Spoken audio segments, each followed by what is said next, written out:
digamos o seguinte: o papel reservado aos profissionais que trabalham com opinião, numa linha editorial, numa linha de análise e tal, costuma ser ocupado por profissionais que já cumpriram algum tempo, algumas etapas da carreira, né? Isso em média, tá certo? Claro que estou falando aí dos grandes veículos.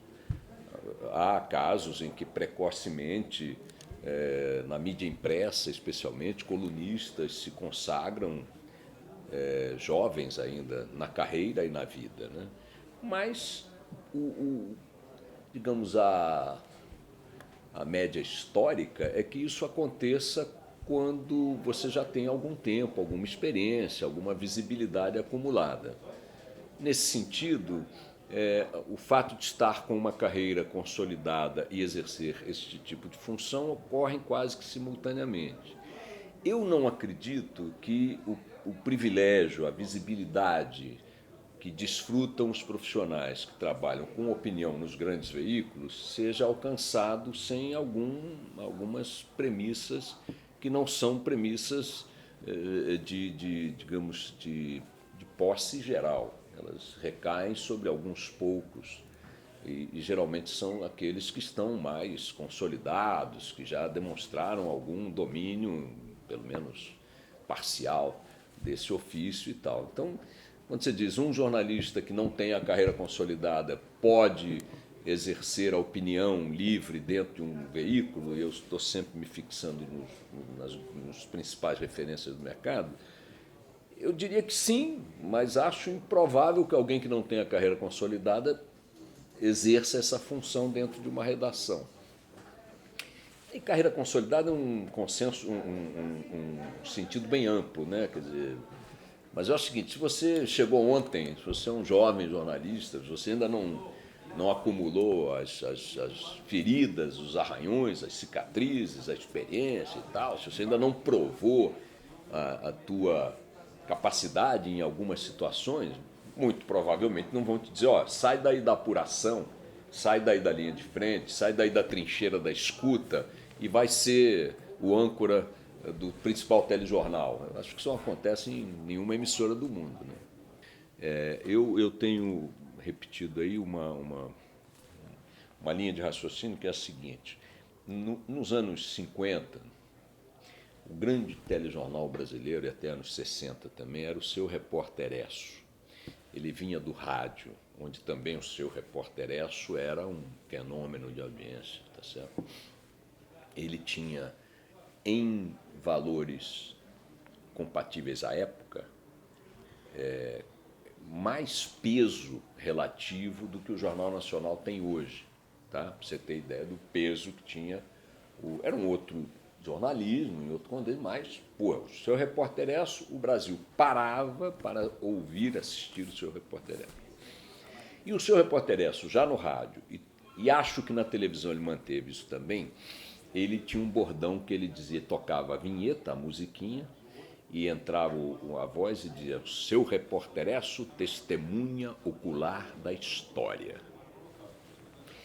Eu fui, ainda criança, muito impregnado por essa coisa, né, mística, charmosa de ser a testemunha ocular da história. E a nossa profissão carrega essa mística, valeu-se dela para construir seu perfil, sua imagem pública, né?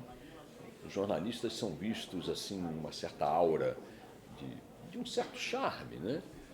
Porque eles são as testemunhas oculares da história. Eu, velho já, comecei a fazer uma reflexão sobre o que eu testemunhei na vida e cheguei à conclusão que não testemunhei merda nenhuma.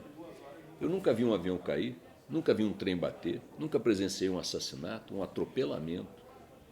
Nunca vi nada como testemunha ocular dos milhares de notícias que divulguei, que editei, que redigi, que apurei.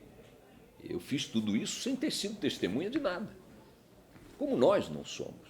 Jornalistas não são, jornais não são, emissoras de TV não são, Rádios não são. Nós não somos testemunhas, até porque ficamos dentro das redações praticamente o dia inteiro. Quem são as testemunhas oculares da história? São os cidadãos. Por quê? Porque são as vítimas dos eventos, são os autores dos eventos, ou são as testemunhas, estão ali, aconteceu do lado dele, na agência bancária onde ele estava, no hospital onde a filha dele estava internada, na rua por onde ele estava passando. Ele testemunhou, ele viu. Né?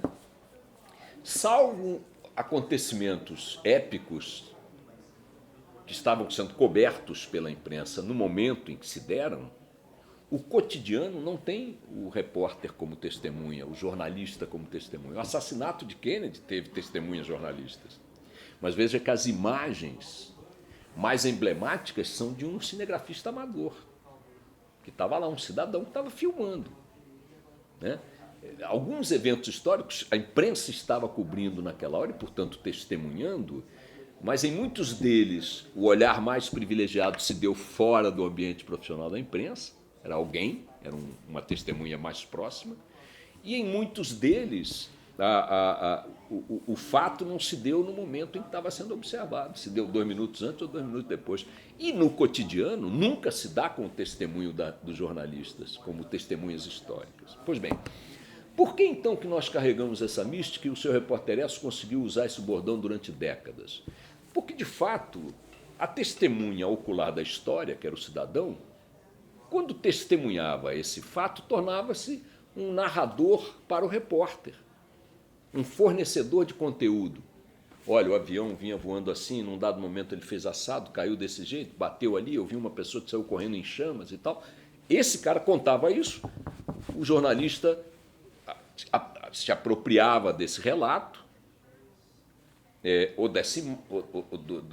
do que mais houvesse sobre o fato e difundia.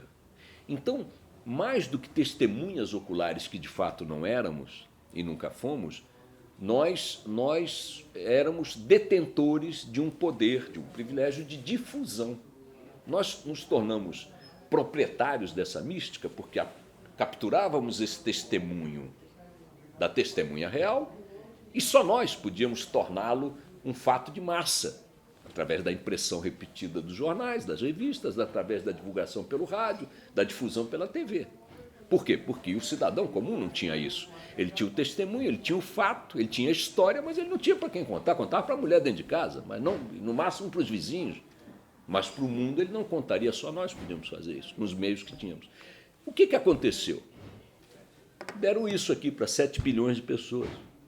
Então essa testemunha ocular da história, com isso aqui hoje, ele filma, ele grava, ele edita, ele sonoriza, ele colore, ele faz o que ele quiser, do ponto de vista da edição, e ele difunde, porque ele aperta um outro botãozinho aqui, mete numa rede chamada internet, isso vai para o mundo inteiro.